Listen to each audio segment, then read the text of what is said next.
Bom, para falar sobre o impeachment de Dilma Rousseff e saber como fica, então, a configuração política do Brasil a partir de agora, a gente recebe aqui o especialista em direito eleitoral, Alberto Rolo. Muito obrigado pela sua presença, doutor Alberto. Boa tarde, Nola. Boa tarde, Lidiane. É sempre um prazer voltar aqui ao Link Record News. Bom, agora uma situação um pouco mais calma, aparentemente, doutor, mas hoje acordamos com a notícia de que José Eduardo Cardoso, ex-ministro e advogado de Dilma Rousseff, entrou com uma representação querendo contestar o resultado do impeachment. Como é que acontece esse processo? Realmente pode ser revertido? Quem analisa se isso pode acontecer? O que acontece a partir de agora? Então, Lidiane, como ontem foi um dia histórico, hoje esse é o assunto em discussão, a gente estava discutindo isso na faculdade agora, de manhã, não é? E, na verdade, isso faz parte do direito de recorrer, do direito de reclamar, que qualquer cidadão tem. Não é só a Dilma, a ex-presidente Dilma, qualquer um tem o direito de recorrer. Mas a gente tem que lembrar que a competência para decidir, a competência para julgar é do Senado Federal. E o Senado Federal decidiu, julgou. Então, me parece pouco provável que qualquer tipo de reclamação, qualquer tipo de recurso tenha guarida, tenha receptividade no STF. O STF existe neste processo e por isso é que o presidente do STF presidiu todo o processo, a gente acompanha ao longo desses dias, para garantir as formas, as formalidades, amplo direito de defesa, contraditório, todo mundo falou, todos os senadores, a defesa falou, a acusação falou, isso foi garantido pela presença do ministro Lewandowski lá. Então agora eu acho muito pouco provável, mas está dentro do direito de reclamar, muito pouco provável que o STF aceite qualquer tipo de argumentação que possa alterar aquilo que foi feito ontem. De qualquer forma, esse pedido, ele vai passar pela análise ali dos ministros do STF? Como é que acontece? Quem decide se ele vai ser discutido ou não? Não, qualquer cidadão tem o direito de ir no Poder Judiciário e reclamar que teve o seu direito ofendido. Então, a ex-presidente Dilma também tem esse direito, vai reclamar no STF porque o julgamento foi feito pelo Senado, então, e o impeachment passou pelo Congresso, a competência é do STF. Então, a petição vai ser recebida. Eventualmente, se o pedido for completamente descabido, o próprio presidente Lewandowski, agora já na presidência do STF, poderia rejeitar ele sozinho. Mas eu acho que ele não vai fazer isso, deve levar a plenário, mas independentemente dos argumentos, eu acho pouco provável que qualquer tipo de reclamação, neste momento, tenha aceitação. Doutor, muito se falou também dessa divisão na hora da votação do processo de impeachment, né? Agora votaram pelo afastamento de Dilma Rousseff, ela realmente foi afastada, e votaram também sobre a perda dos direitos políticos dela.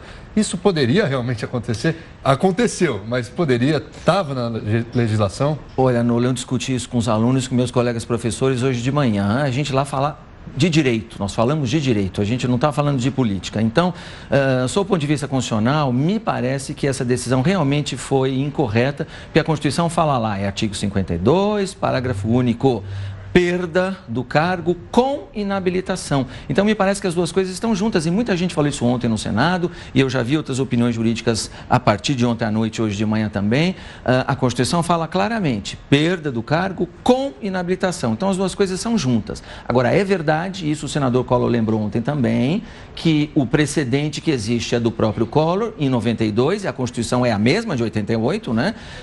Que lá, de alguma maneira, já houve essa separação, que ele renunciou, portanto, não tinha mandato para perder, cargo para perder, e foi aplicada a inabilitação, então, de maneira separada. Então, o precedente, se a gente for basear no precedente, o precedente permitiu essa separação. Agora, é lógico, também tem gente que hoje de manhã está dizendo o seguinte, olha, o Senado errou nas duas vezes, errou lá atrás, quando separou com o Collor, e errou ontem também, quando permitiu essa separação em relação à ex-presidente Dilma.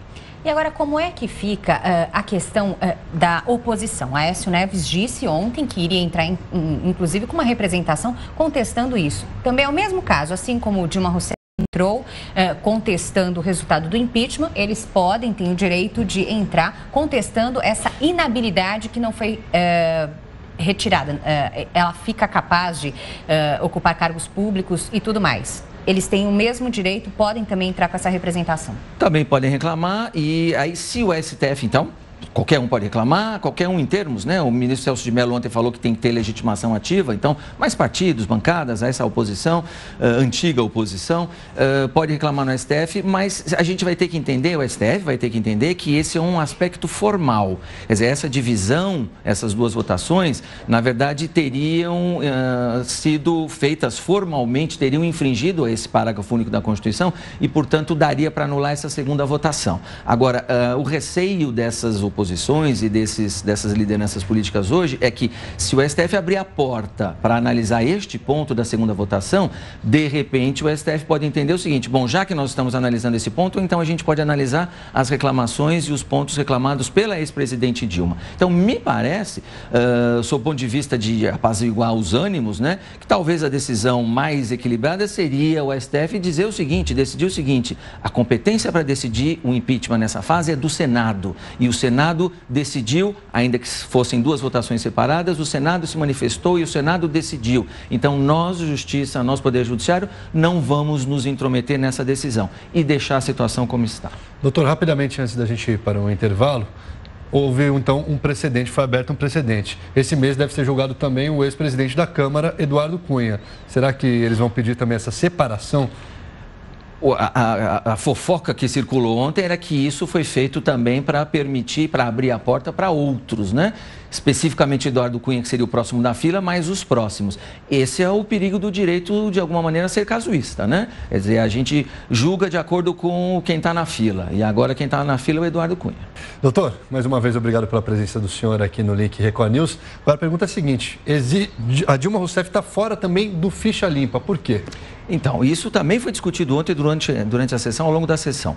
A lei da ficha limpa prevê expressamente a hipótese do chefe do executivo que for cassado, que perdeu o mandato, mas fala de governadores e de prefeitos. Não fala de presidente da República, que é a letra C da lei da ficha limpa. O telespectador pode consultar, vai ver lá a linha C, a letra C, fala governador e prefeito. Então, qualquer governador, qualquer prefeito que sofrer impeachment vai ficar inelegível por 8 anos. Mas aí é diferente, a Constituição fala em inabilitação, a lei da ficha limpa fala em inelegibilidade. São institutos jurídicos diferentes. E isso houve algum tipo de confusão ontem. Ouvi comentários, ouvi análises que talvez desse para enquadrar a situação da ex-presidente Dilma na letra E, que trata de crime. Ontem ela foi condenada por crime de responsabilidade. O Senado decidiu que ela cometeu crime de responsabilidade. Mas também na letra E, se a gente olhar, são 10 hipóteses da lei da ficha limpa, quando fala de crime, também não tem crime de responsabilidade de forma expressa. E aí eu vi uma outra análise jurídica. Mas talvez crime de responsabilidade fosse equivalente a crime contra a administração pública.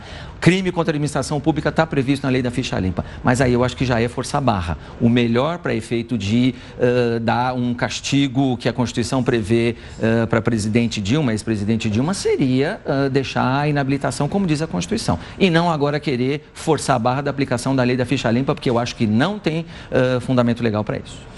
Doutor Alberto, agora a questão da sucessão. Temos aí um vice-presidente, que agora é oficializado presidente, Michel Temer, que está na China, a caminho da China. Na ausência dele, quem fica ali no cargo de vice? Então, a Constituição estabelece essa ordem de sucessão, aqui é sucessão agora, né, porque é definitivo. Então, hoje o Brasil não tem mais vice-presidente. O Brasil tem um presidente, Michel Temer, o cargo de vice-presidente está vago. Então, na substituição, é o presidente da Câmara, Rodrigo Maia. Depois do presidente da Câmara, Rodrigo Maia, é o Renan Calheiros, presidente do Senado. Se o presidente do Senado, me parece que foi viajar para a China também, se não tivesse o Rodrigo Maia aqui, o próximo da linha seria o presidente do Supremo. Quer dizer, de repente, o ministro Lewandowski também poderia assumir a presidência da República. O mandato dele está terminando agora, já foi eleita a ministra, a próxima ministra, que vai ser presidente do Supremo. O próximo da fila é o presidente do Supremo. Bom, Rodrigo Maia sai da Câmara, então, para qualquer tipo de ação que seja necessária na presidência. Na presidência da Câmara, então, quem fica? Então, também tem a mesma regra, né, de substituição. Hoje, quem preside a Câmara dos Deputados é o primeiro vice-presidente, que é o famoso deputado Maranhão. É o mesmo. Eles foram eleitos, junto com o Eduardo Cunha, para um mandato na mesa de 2 anos. Então, o mandato do Maranhão é até o ano que vem. Segue. Toda vez que precisar o presidente, de fato, né, o presidente Rodrigo Maia sair, é ele que vai presidir os trabalhos da Câmara. Qualquer trabalho, qualquer trabalho. Doutor Alberto, eu aproveito aqui para enfatizar que nós estamos recebendo mensagens aqui pelo nosso WhatsApp. O Fábio e o Aldo enviam questionamentos. Como o nosso tempo é curto, o doutor Alberto volta na segunda edição do Link Record News para fazer uma outra análise desse panorama que nós temos aí de pós-impeachment e também responder as perguntas dos nossos telespectadores. Fábio e Aldo, continuem ligadinhos aqui na programação do Link Record News.